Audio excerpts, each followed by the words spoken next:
¿Qué haces cuando descubres que el hombre con el que has compartido 42 años de matrimonio te ha estado mintiendo sistemáticamente? Cuando te das cuenta de que esas noches que creías que estaba trabajando arduamente por el futuro de la familia, en realidad estaba viviendo una vida completamente paralela que tú ni siquiera sospechabas. Esta es una historia que me va a costar trabajo contar, porque cuando la escuches completa, vas a tener que juzgar si lo que hice al final estuvo bien o mal. Es una historia sobre esposos que guardan secretos, sobre mentiras que se vuelven tan elaboradas que ni el mismo mentiroso sabe dónde termina la verdad y dónde empieza la ficción, y sobre una mujer que cuando descubrió toda la verdad, tomó decisiones que todavía me quitan el sueño por las noches.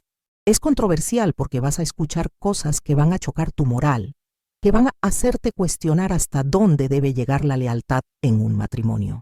¿Y qué haces cuando la persona que amas resulta ser alguien completamente diferente a quien creías conocer? Te advierto desde ahora que esta historia no tiene finales felices para nadie.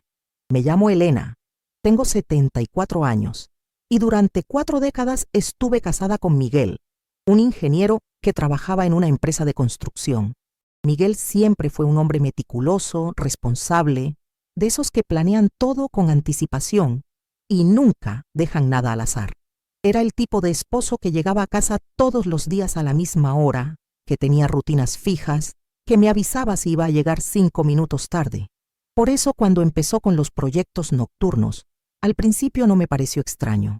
Miguel me explicó que la empresa había conseguido un contrato muy grande con el gobierno para construir un complejo de viviendas sociales y que él estaba a cargo de toda la planificación técnica.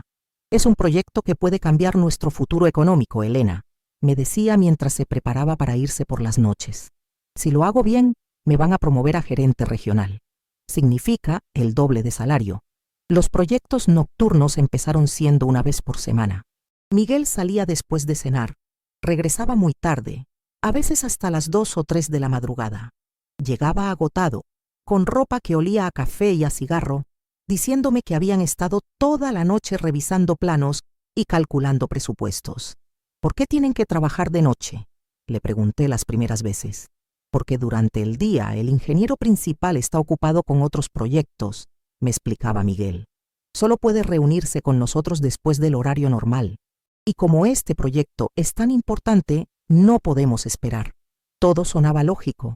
Miguel nunca había sido mentiroso. Nunca me había dado razones para dudar. Llevábamos 42 años casados. Habíamos criado a 3 hijos juntos. Habíamos superado crisis económicas, problemas familiares, enfermedades. Confiaba en él completamente. Pero poco a poco los proyectos nocturnos se fueron volviendo más frecuentes. De una vez por semana pasaron a 2, luego a 3. Hubo semanas en las que Miguel salía 4 noches, llegando siempre en la madrugada, siempre exhausto, siempre con las mismas explicaciones sobre reuniones técnicas y revisiones de presupuestos. Y empecé a notar cambios en su comportamiento. Miguel se había vuelto más reservado, más distraído. Cuando le preguntaba detalles sobre el proyecto, me daba respuestas vagas. Es muy técnico, Elena. No creo que te interese escuchar sobre cálculos de carga y especificaciones de materiales. También había empezado a cuidar más su apariencia.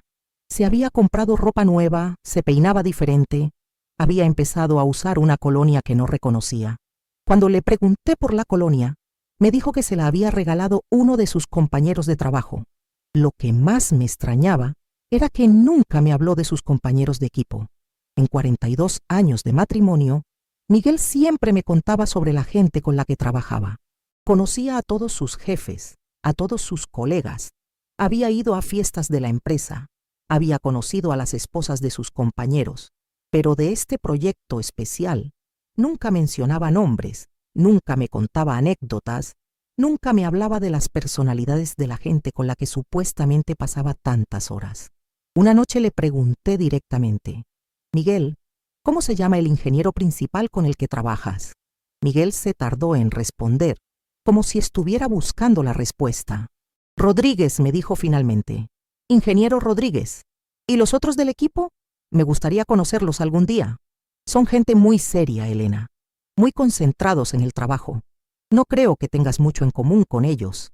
Esa respuesta me molestó. Miguel nunca me había subestimado así. Siempre había valorado mi opinión. Siempre había disfrutado presentarme a sus colegas. Las sospechas empezaron a crecer cuando noté que Miguel había cambiado sus rutinas de higiene. Ahora se duchaba antes de irse a sus reuniones nocturnas, cosa que nunca había hecho. ¿Por qué te duchas antes de ir a trabajar?, le pregunté una noche. Porque vamos a estar en espacios cerrados durante muchas horas, me respondió. Es una cortesía profesional. También había empezado a revisar su teléfono constantemente.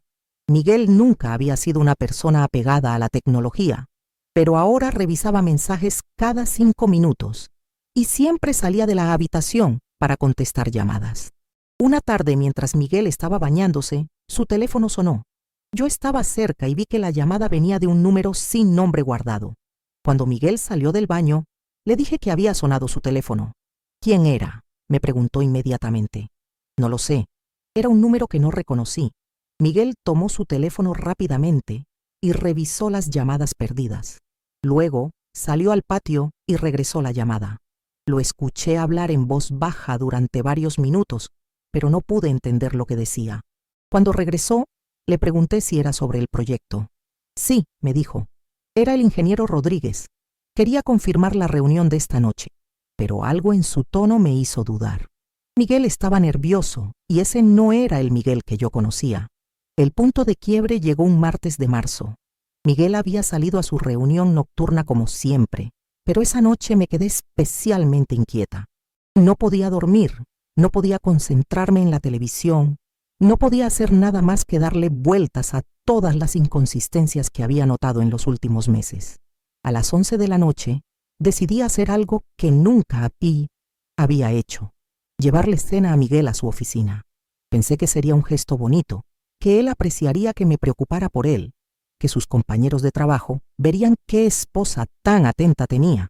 Preparé unos sándwiches de pollo, empaqué unas galletas caseras, puse todo en una canasta con un termo de café caliente. Me arreglé bonito. Me puse mi vestido azul favorito y manejé hacia el edificio donde trabajaba Miguel. La empresa quedaba en una zona industrial del centro de la ciudad. Era un edificio de 8 pisos, muy moderno, con estacionamiento propio. Llegué como a las 11:30 de la noche, esperando encontrar el edificio iluminado, con actividad, con la gente del proyecto trabajando intensamente. Pero lo que encontré fue exactamente lo contrario. El edificio estaba completamente oscuro. No había un solo carro en el estacionamiento. No había luces en ninguna ventana. No había vigilantes a la vista. El lugar se veía completamente abandonado. Me quedé sentada en mi carro durante varios minutos, confundida. Tal vez Miguel y su equipo trabajaban en otro edificio. Tal vez la empresa tenía oficinas temporales para proyectos especiales. Tal vez yo me había equivocado de lugar. Pero no, ese era definitivamente el edificio donde Miguel trabajaba desde hacía 15 años. Yo había ido ahí muchas veces para fiestas de la empresa, para entregas de reconocimientos, para eventos familiares. Salí del carro y caminé hacia la entrada principal. Las puertas de vidrio estaban cerradas con llave y adentro todo estaba a oscuras. Había un letrero del servicio de seguridad que decía que el edificio cerraba a las 8 de la noche y abría a las 6 de la mañana. Caminé alrededor del edificio buscando alguna entrada alternativa, alguna señal de actividad. Nada. El edificio estaba completamente cerrado desde hacía horas. Regresé a mi carro y me quedé ahí, con mi canasta de comida en las piernas, tratando de procesar lo que acababa de descubrir. Miguel no estaba trabajando. Miguel no estaba en reuniones nocturnas con ningún ingeniero Rodríguez. Miguel me había estado mintiendo sistemáticamente durante meses. Si Miguel no estaba en la oficina, ¿dónde carajo estaba todas esas noches? Manejé de regreso a casa en estado de shock. Llegué a las 12:30, guardé la comida que había preparado, me puse la pijama y me quedé despierta esperando a que Miguel regresara. Miguel llegó a las 2:15 de la madrugada, como siempre. Traía su maletín, su cara de cansancio, su rutina de todas las noches después de sus supuestas reuniones de trabajo. ¿Cómo estuvo el proyecto?, le pregunté desde la cama. Muy bien, me respondió mientras se desvestía. Avanzamos bastante esta noche. Creo que vamos a terminar antes de lo previsto. El ingeniero Rodríguez estaba contento con el progreso, muy contento. Dice que nunca había trabajado con un equipo tan eficiente. Cada palabra era una mentira. Cada detalle era parte de una ficción elaborada que Miguel había construido para engañarme. Miguel, le dije cuando se acostó a mi lado, ¿me estás mintiendo? Miguel se tensó inmediatamente. ¿Por qué me preguntas eso? Porque fui a tu oficina esta noche. Fui a llevarte cena. Y el edificio estaba cerrado desde horas. El silencio que siguió fue el más largo y más aterrador de mi vida. Miguel se quedó inmóvil, sin respirar, sin decir nada. Miguel, repetí, ¿dónde has estado todas estas noches? Y su respuesta cambió mi vida para siempre. Elena, me dijo Miguel, con una voz que nunca le había escuchado. Hay cosas que no sabes, cosas que he estado tratando de protegerte. ¿Protegerme de qué? Le pregunté, aunque una parte de mí ya no quería saber la respuesta. Miguel se sentó en la cama y encendió la lámpara. Su cara se veía demacrada, como si hubiera envejecido 10 años en los últimos meses. Elena, no he estado trabajando en ningún proyecto. He estado ayudando a alguien. ¿Ayudando a quién? Miguel se tardó mucho en responder. Cuando finalmente habló, sus palabras me dejaron helada. He estado ayudando a Carla. Carla era nuestra hija menor. Tenía 35 años. Estaba casada con un hombre llamado David y tenía 2 hijos pequeños. Vivía en otra ciudad, a 2 horas de distancia de nosotros. Desde que se había casado, la veíamos pocas veces al año. ¿Ayudando a Carla con qué? Le pregunté confundida. Elena, Carla está en problemas serios. ¿Qué clase de problemas? Miguel se levantó de la cama y empezó a caminar por la habitación. Estaba claramente angustiado, como si hubiera estado cargando con un peso terrible durante meses. David la golpea, me dijo finalmente. David la golpea y golpea a los niños. Carla está tratando de divorciarse de él, pero David la amenaza constantemente. Dice que si ella lo deja va a matarla. No podía creer lo que estaba escuchando. ¿Por qué no me dijiste? ¿Por qué no hicimos algo? Porque Carla me pidió que no te dijera. Dice que no quiere que sufras, que no quiere que te preocupes. Y porque David es peligroso, Elena. Muy peligroso. ¿Qué tiene que ver eso con tus mentiras sobre el trabajo? Porque he estado ayudando a Carla a planear su escape. He estado buscando abogados especializados en violencia doméstica. He estado investigando refugios para mujeres maltratadas. He estado juntando dinero para que ella pueda empezar una vida nueva con los niños. Miguel se sentó otra vez en la cama y me tomó las manos. Elena, las reuniones nocturnas son reales, pero no son en mi oficina. Son en la casa de un abogado que me recomendaron, un hombre que ayuda a mujeres en situaciones como la de Carla. Nos reunimos de noche porque es más seguro, porque David no puede rastrearnos. ¿Por qué no puedes hacer todo eso durante el día? ¿Por qué David está vigilando constantemente a Carla? Revisa sus llamadas, controla su dinero, monitorea todos sus movimientos.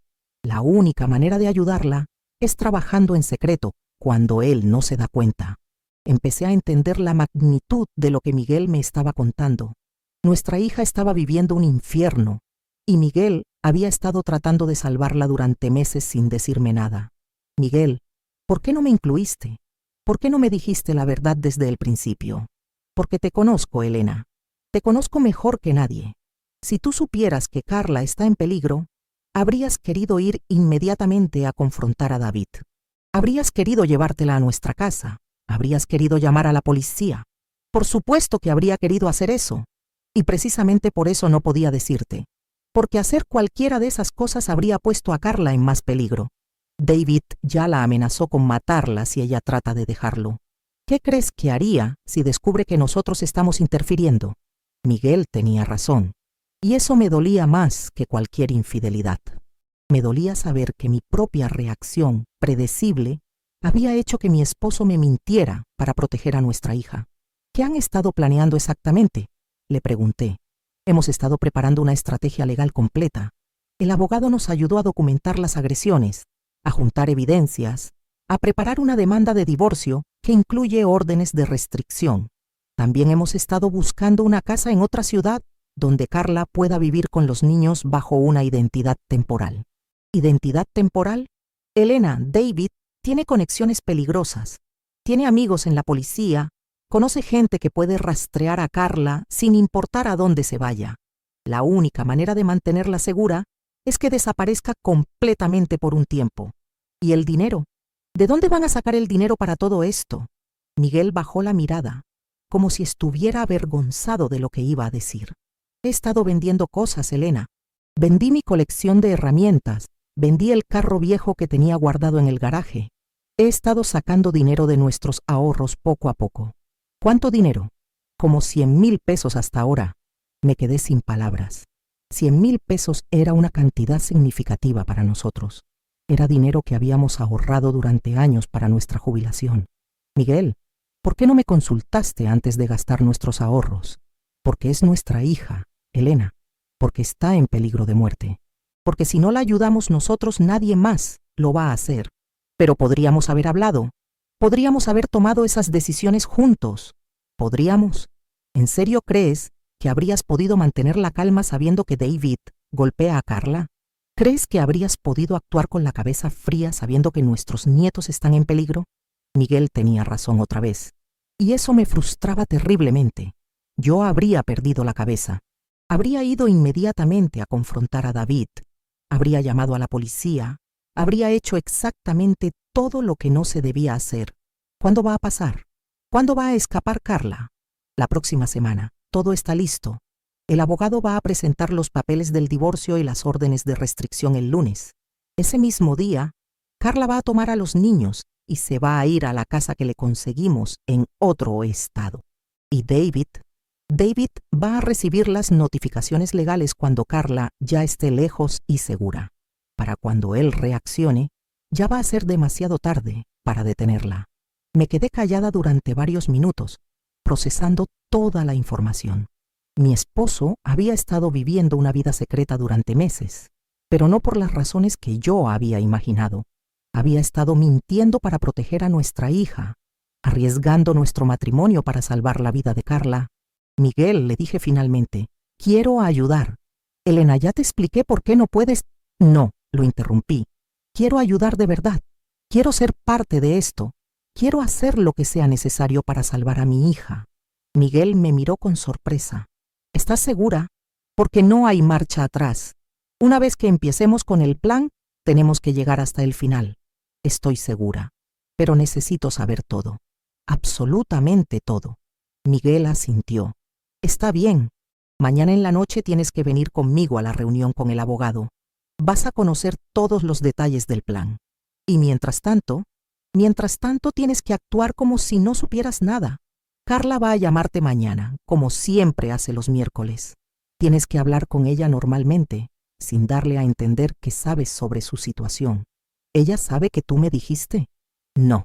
Y es mejor que siga sin saberlo hasta que todo termine. Esa noche no dormí nada. Me quedé despierta pensando en mi hija, imaginando las cosas horribles que David le había estado haciendo, sintiendo culpa por no haber sospechado nada durante todos estos meses. Al día siguiente, cuando Carla me llamó, fue la conversación más difícil de mi vida. Tenía que actuar normal, preguntarle sobre los niños, sobre su trabajo, sobre cosas cotidianas, mientras por dentro me moría de ganas de decirle que sabía todo, que la íbamos a ayudar, que todo iba a estar bien. ¿Cómo está David?, le pregunté tratando de sonar casual. Bien, mamá, todo bien. Pero algo en su voz me confirmó lo que Miguel me había dicho. Carla sonaba cansada, temerosa, como si estuviera caminando sobre cascarones de huevo. ¿Y los niños? ¿Se están portando bien? Sí, mamá, los niños están bien, pero no estaban bien. Ahora que sabía la verdad, podía escuchar todo lo que no me había dicho durante meses. Podía escuchar el miedo, la desesperación, la soledad de una mujer que estaba siendo maltratada y que no podía pedir ayuda abiertamente. Esa noche fui con Miguel a la reunión con el abogado. Era un hombre mayor, especializado en casos de violencia doméstica, con una oficina discreta en una zona residencial. Señora Elena, me dijo cuando nos presentaron, su esposo me ha contado mucho sobre usted.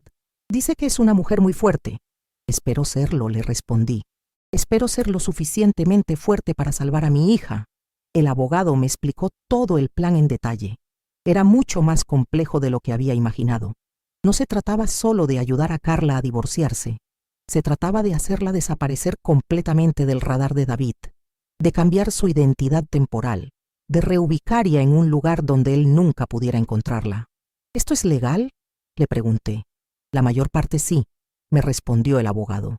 Algunas cosas están en zona gris, pero cuando la vida de una mujer y sus hijos está en peligro, a veces hay que tomar decisiones difíciles. ¿Qué pasa si David descubre lo que estamos haciendo antes de que Carla escape? El abogado me miró seriamente. Señora Elena, si David descubre el plan antes de tiempo, su hija puede morir. Es así de simple. Fue entonces cuando entendí por qué Miguel había estado tan estresado durante meses. No solo estaba organizando el escape de nuestra hija, sino que estaba arriesgando su vida en el proceso. ¿Qué necesitan que haga yo?, pregunté. Necesitamos que esté lista para recibir a Carla y a los niños si algo sale mal, me respondió el abogado. Y necesitamos que mantenga el secreto absoluto hasta que todo termine. Los siguientes 5 días fueron los más tensos de mi vida. Miguel y yo actuábamos normal durante el día, pero por las noches nos reuníamos con el abogado, revisábamos los detalles del plan, preparábamos todo para el gran día. El domingo en la noche, todo estaba listo. El lunes en la mañana, el abogado presentaría los papeles. Carla tomaría a los niños y se iría de la casa mientras David estaba en el trabajo. Un carro la estaría esperando para llevarla a una casa segura en otro estado. Pero el domingo a las 11 de la noche recibimos una llamada que cambió todo. Era Carla, llorando desesperadamente. Papá, le dijo a Miguel, David descubrió algo. No sé qué, pero está muy enojado. Está gritando. Dice que sabe que alguien lo está traicionando. Miguel se puso pálido. Carla, ¿dónde estás? Estoy encerrada en el baño con los niños. David está tratando de tumbar la puerta. Fue entonces cuando tuve que tomar la decisión más importante de mi vida. Antes de seguir, necesito que hagas algo por mí. Dale me gusta a este video. Aprieta esa manita hacia arriba que aparece abajo. Y si aún no te has suscrito a nuestro canal, aprieta ese botón negro que dice suscribirse. Es muy fácil. Solo tienes que darle un clic. Hazlo ahora, porque necesito que sepas que historias como esta necesitan ser contadas y necesito saber que me estás acompañando en esto. Y te digo, lo que pasó después de esa llamada cambió todo. Lo que hice yo esa noche va a hacer que te cuestiones si fui una buena madre o si fui demasiado lejos para proteger a mi familia. Carla, le grité al teléfono, sal de ahí inmediatamente. Toma a los niños y sal de esa casa. No puedo, mamá, me respondió mi hija entre sollozos. David tiene las llaves del carro. Está bloqueando la puerta principal. No tengo manera de salir. Miguel ya estaba vistiéndose rápidamente. Elena, vamos para allá ahora mismo. No, le dije. Vamos a hacer algo diferente. ¿Qué quieres decir? Tomé el teléfono y le hablé directamente a Carla. Hija, necesito que me escuches muy cuidadosamente. ¿David sabe que estás hablando por teléfono? No creo. Está gritando muy fuerte en la sala. Perfecto. Necesito que llames a la policía desde tu celular, ahora mismo. Mamá, ya te dije que David tiene amigos en la policía. No me importa, la interrumpí. Llama a la policía y reporta violencia doméstica. Diles que tu esposo te está amenazando a ti y a tus hijos. Diles que temes por tu vida. Pero ¿qué hay del plan? ¿Qué hay de mantener todo en secreto? Se acabó el secreto, Carla. David ya sospecha algo, así que ahora vamos a hacer las cosas de frente. Miguel me miró como si me hubiera vuelto loca. Elena, ¿qué estás haciendo? El abogado dijo que involucrar a la policía era peligroso. El abogado no está aquí ahora, le respondí. Nuestra hija está encerrada en un baño con nuestros nietos mientras un hombre violento trata de tumbar la puerta. Ya no hay tiempo para planes secretos. Le volvía a hablar a Carla. Hija, ¿ya llamaste a la policía? Sí, mamá. Ya vienen en camino. Perfecto. Ahora escúchame bien. Cuando llegue la policía, les vas a contar todo. Les vas a decir que David te ha estado golpeando durante años, que amenazó con matarte si lo dejabas, que tus hijos también han sido víctimas de violencia. Mamá, tengo miedo. ¿Y si David convence a la policía de que yo estoy loca? No va a poder convencerlos si tienes evidencias. ¿Tienes fotos de los golpes que te ha dado? Algunas. ¿Tienes grabaciones de sus amenazas? Sí, tengo algunas grabaciones en mi teléfono. Perfecto. Les vas a mostrar todo eso a la policía y les vas a decir que quieres presentar cargos formales contra David. Miguel me tocó el brazo.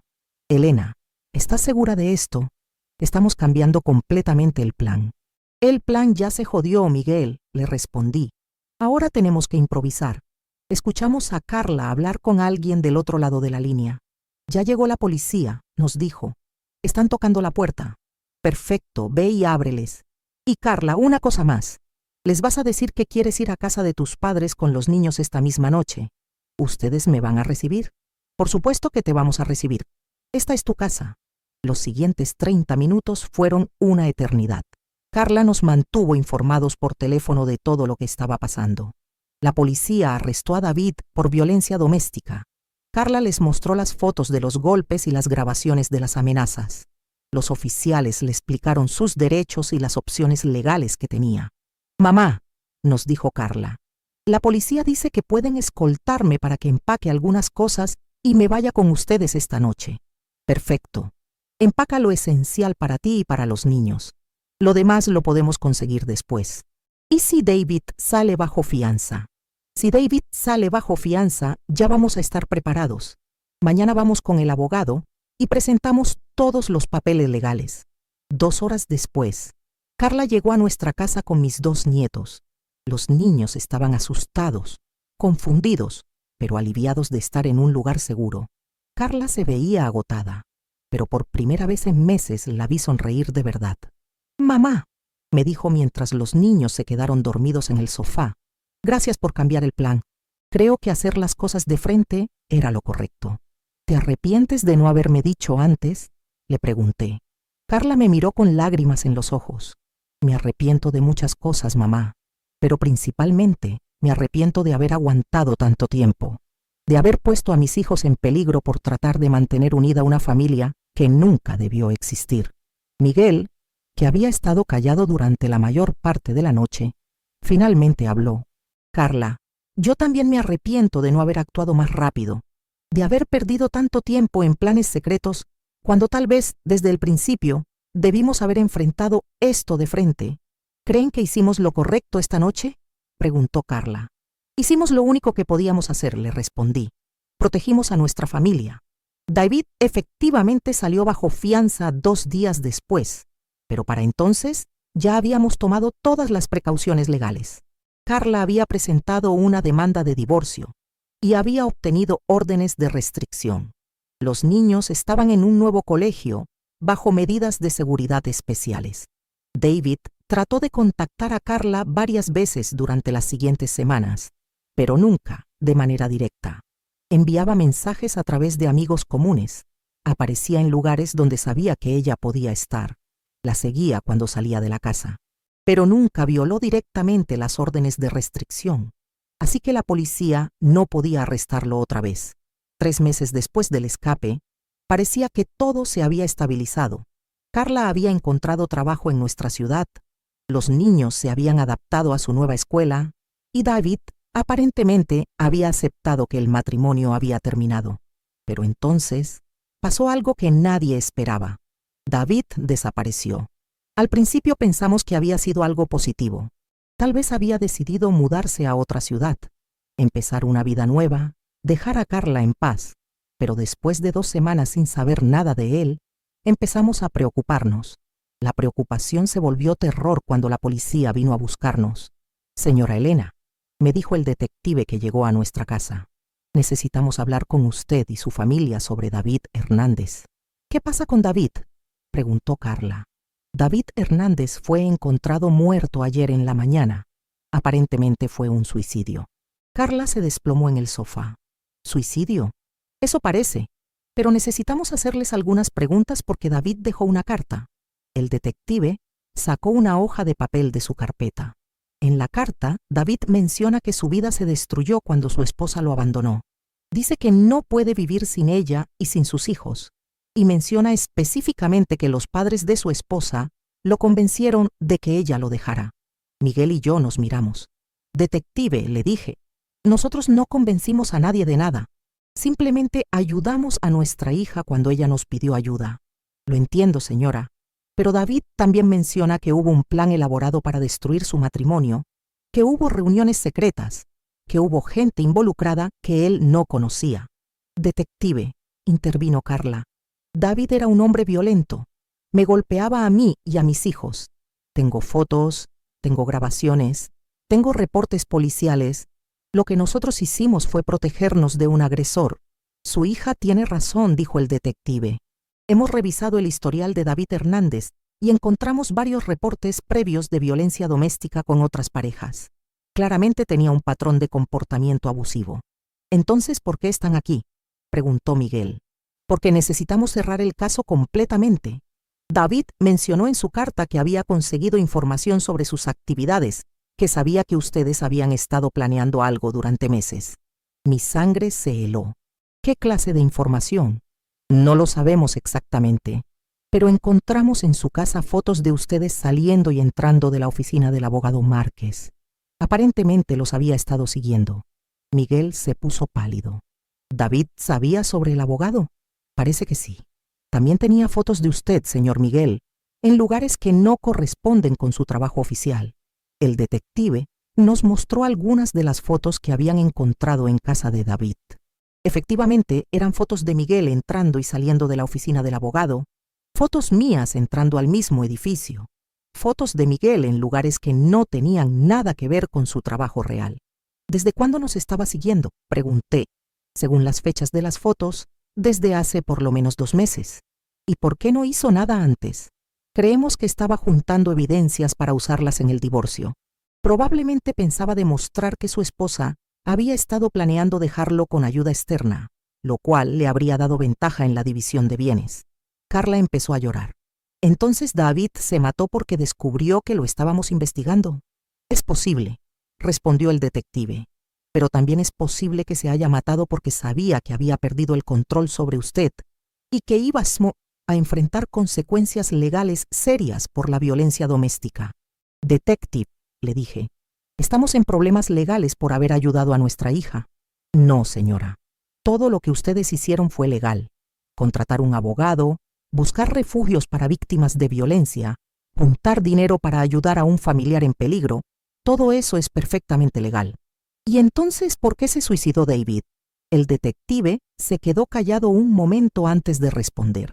Señora Elena, en mi experiencia, los hombres como David Hernández no pueden vivir sin control. Cuando pierden el control sobre sus víctimas, cuando se dan cuenta de que ya no pueden manipular ni intimidar, muchas veces prefieren morir antes que enfrentar las consecuencias de sus actos. Después de que el detective se fue, nos quedamos los 3 sentados en silencio durante mucho tiempo. ¿Creen que es culpa nuestra?, preguntó Carla finalmente. No, le respondí inmediatamente. David tomó sus propias decisiones. Él decidió ser violento durante años. Él decidió amenazarte. Él decidió seguirnos. Y él decidió quitarse la vida en lugar de enfrentar las consecuencias de sus actos. ¿Pero qué tal si hubiéramos hecho las cosas diferente?, insistió Carla. ¿Qué tal si no hubiéramos sido tan secretos? ¿Qué tal si hubiéramos tratado de ayudar a David también? Miguel se levantó del sofá y se acercó a Carla. Hija, David era un hombre peligroso. No había manera de ayudarlo sin poner en riesgo tu vida y la vida de tus hijos. ¿Pero no se supone que cuando alguien tiene problemas mentales uno debe tratar de ayudarlo? Carla, le dije tomando sus manos. David no tenía problemas mentales. David era un abusador. Hay una diferencia muy grande. ¿Cuál diferencia? La diferencia es que las personas con problemas mentales merecen ayuda y compasión. Los abusadores merecen consecuencias y justicia. Carla se quedó callada un momento. ¿Entonces no me debo sentir culpable? No te debes sentir culpable, le confirmé. Te debes sentir aliviada de que ya no tienes que vivir con miedo. Y era verdad. Durante los meses siguientes, vi a mi hija transformarse completamente. Sin el peso del matrimonio abusivo, Carla volvió a ser la mujer alegre, confiada y fuerte que había sido antes de conocer a David. Los niños también florecieron, mostrando personalidades que habían estado escondidas bajo el miedo. Pero yo cargaba con un secreto que no le había contado a nadie. El secreto que guardé durante todos estos años es algo que cambió mi percepción sobre la justicia, sobre la venganza y sobre hasta dónde debe llegar una madre para proteger a su familia. 3 días antes de que David se suicidara, yo hice algo que nunca le conté a Miguel ni a Carla. Algo que técnicamente no era ilegal, pero que moralmente era cuestionable. El miércoles antes de su muerte, David me llamó a mi teléfono personal. Había conseguido mi número de alguna manera y me estaba contactando directamente, violando las órdenes de restricción que le prohibían cualquier contacto con nuestra familia. Señora Elena, me dijo con una voz extrañamente calmada, necesito hablar con usted. David, no deberías estar llamándome. Hay órdenes de restricción. Lo sé, me interrumpió, pero necesito que sepa que yo sé todo. ¿Qué sabes? Sé que ustedes estuvieron planeando durante meses cómo destruir mi matrimonio. Sé que contrataron abogados, que juntaron dinero, que convencieron a Carla de que me dejara. David, nosotros solo ayudamos a nuestra hija cuando ella nos pidió ayuda. Mentira, me gritó. Yo tengo fotos, tengo evidencias. Los seguí durante semanas. Sé exactamente lo que estuvieron haciendo. ¿Y qué piensas hacer con esas fotos? Voy a demostrar que ustedes manipularon a Carla. Voy a demostrar que ella nunca quiso dejarme realmente, que ustedes la convencieron. Y voy a pelear por la custodia de mis hijos. David, tú no tienes ningún derecho. Tengo todos los derechos, me gritó. Soy el padre de esos niños y voy a recuperar a mi familia. Fue entonces cuando me di cuenta de que David nunca iba a dejar en paz a Carla. No importaba cuántas órdenes de restricción hubiera, no importaba cuántas evidencias de violencia tuviéramos, David iba a pasar el resto de su vida tratando de recuperar el control sobre mi hija. David, le dije con la voz más calmada que pude, ¿qué quieres exactamente? Quiero que convenzan a Carla de que regrese conmigo. Quiero que admitan que se equivocaron al interferir en mi matrimonio. Y quiero que me ayuden a recuperar a mi familia.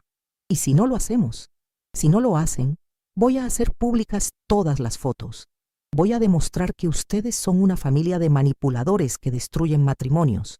Y voy a pelear legalmente hasta que recupere a mis hijos. Colgué el teléfono con las manos temblando. David no solo no había aprendido nada, sino que estaba preparándose para una guerra legal que podía durar años y que mantendría a Carla y a los niños en constante peligro. Esa noche no le dije nada a Miguel ni a Carla sobre la llamada, pero pasé toda la noche despierta, pensando en lo que David había dicho, analizando las amenazas que había hecho. Al día siguiente, tomé una decisión que cambiaría todo. Decidí llamar a David de vuelta. David, le dije cuando contestó el teléfono, he estado pensando en lo que me dijiste ayer. Y creo que tienes razón. Creo que tal vez nos metimos demasiado en tu matrimonio. David se quedó callado un momento, como si no esperara que yo dijera eso. ¿En serio? En serio. Tal vez Carla y tú podrían arreglar las cosas si nosotros no estuviéramos interfiriendo. Exactamente, dijo David, con un tono de voz que me daba asco. Carla y yo podemos solucionar nuestros problemas si ustedes nos dejan en paz.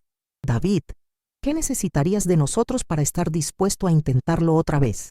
Necesitaría que ustedes le digan a Carla que cometieron un error, que le digan que exageraron sobre mis supuestos actos de violencia, que le digan que yo soy un buen esposo y un buen padre.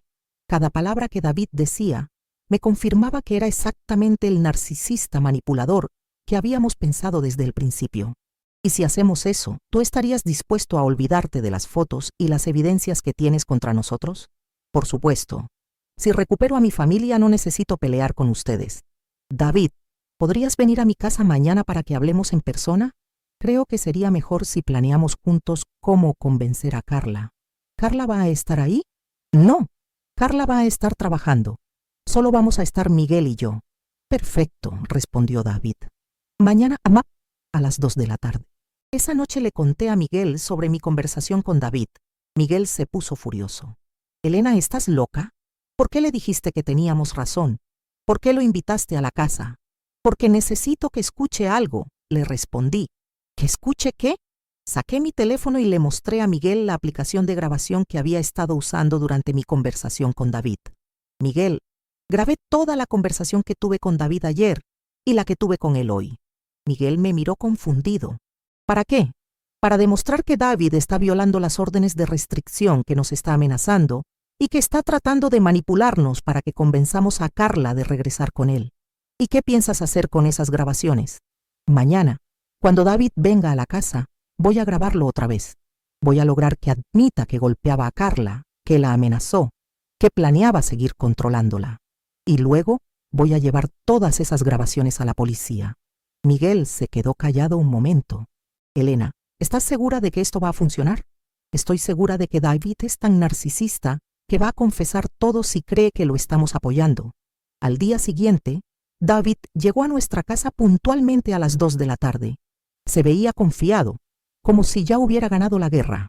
Señora Elena, señor Miguel, nos dijo mientras se sentaba en nuestra sala. Me da mucho gusto que hayan recapacitado. David, le dije, antes de que hablemos sobre cómo convencer a Carla, necesito que aclares algunas cosas. ¿Qué cosas? Necesito entender realmente qué pasó en tu matrimonio. Porque si vamos a apoyarte para recuperar a Carla, necesitamos saber toda la verdad. David se acomodó en el sofá como si estuviera preparándose para una conversación larga. La verdad es que Carla siempre fue muy dramática, empezó a decir. Cualquier discusión normal entre esposos, ella la convertía en una tragedia. ¿Qué quieres decir con discusión normal?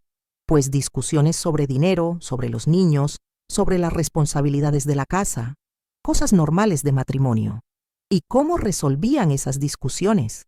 David se rió de una manera que me dio escalofríos. A veces tenía que ser firme con ella. Carla es muy terca, y a veces la única manera de hacerla entender era siendo contundente. ¿Contundente cómo? Pues a veces tenía que alzarle la voz, a veces tenía que agarrarla para que me prestara atención. Miguel y yo nos miramos. David estaba confesando la violencia sin darse cuenta. ¿Y los niños qué decían cuando ustedes discutían? Los niños entendían que papá y mamá a veces no estaban de acuerdo en las cosas, pero ellos sabían que yo los amo y que todo lo que hacía era para proteger a la familia. David, le dije, ¿tú crees que está bien que un esposo tenga que ser físicamente contundente con su esposa? Claro que sí, respondió David sin dudarlo. Los hombres somos los jefes de la familia. Si la esposa no respeta al esposo, ¿cómo van a respetarlo los hijos? ¿Y cómo debería ser contundente un esposo? Como sea necesario, respondió David. Si con palabras no entiende, pues con empujones. Si con empujones no entiende, pues con golpes.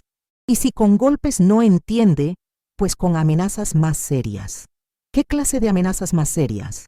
David me miró directamente. Señora Elena, a veces las mujeres necesitan entender que nosotros hablamos en serio, que si no respetan el matrimonio, puede haber consecuencias graves. ¿Qué consecuencias? Que puede perder a sus hijos, que puede perder su casa, que puede perder su vida. Ahí estaba. David había confesado todo. Había admitido la violencia física, las amenazas de muerte, todo. David, le dije, ¿y tú crees que Carla va a querer regresar contigo después de todo eso? Va a querer regresar porque me ama, respondió David con absoluta convicción. Y porque sabe que yo soy el único hombre que puede controlarla. ¿Controlarla? Sí. Carla necesita un hombre fuerte que le ponga límites, que no se deje manipular por sus dramas, que la mantenga en línea. ¿Y si ella se niega a regresar? David se puso serio. Si ella se niega, voy a tener que tomar medidas más drásticas. ¿Qué medidas? Voy a quitarle a los niños. Voy a demostrar que es una madre inestable que abandonó a su esposo por influencia de sus padres manipuladores. ¿Y si eso no funciona? David me miró con una expresión que me heló la sangre. Si eso no funciona, señora Elena, Carla va a aprender por las malas que conmigo no se juega. ¿Qué significa eso exactamente? Significa que yo no me voy a quedar de brazos cruzados viendo cómo mi familia se destruye. Significa que voy a hacer lo que sea necesario para recuperar lo que es mío, incluyendo lastimar a Carla, incluyendo hacer que Carla entienda que su lugar está conmigo, sin importar lo que tenga que hacer para que lo entienda. Había grabado suficiente. David había confesado violencia pasada y amenazas futuras. Había admitido que planeaba quitarle los niños a Carla por medios legales fraudulentos. Y había implicado claramente que estaba dispuesto a usar violencia otra vez si no conseguía lo que quería. David, le dije levantándome del sofá, creo que ya escuché todo lo que necesitaba escuchar. ¿Entonces van a hablar con Carla? Sí, David. Definitivamente vamos a hablar con Carla. David se fue de nuestra casa pensando que había ganado, que nos había convencido de apoyarlo, que íbamos a ayudarlo a recuperar a su familia. Esa misma tarde fui a la estación de policía y entregué todas las grabaciones, tanto las de las llamadas telefónicas como la de la conversación en mi casa. Señora Elena, me dijo el detective después de escuchar las grabaciones. Esto es exactamente lo que necesitábamos.